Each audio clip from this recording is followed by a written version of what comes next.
Welcome back to our channel. This is Chakri the venture rider. ఈరోజు Saturday weekend start అయింది. Bike taxi start చేశాను. 7 అవుతుంది time. So వీకెండ్లో చాలా బాగుంటుంది, మంచి కంటెంట్ వస్తుంది. సో మిస్ చేయకుండా పూర్తి వరకు వీడియోని చూడండి. Thank you so much for your support. First కస్టమర్ని పికప్ చేసుకోవడానికి అయితే లొకేషన్కి వచ్చాను. 399. Do you remember me? Once you have picked me, right? From here only? Not from here. You have dropped me here. Okay. 3? 6399. So ఇది వచ్చేసి 10 kilometres ride.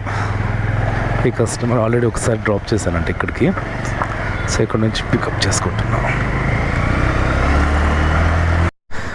Customer మనకు ఎంత pay చేశాడు? 123 పే చేస్తే మనకు 109, అంటే అప్రాక్సిమేట్లీ ఒక 12-14 రూపీస్ కమిషన్ పోయింది. Commission plus tax plus GST పోయింది. First order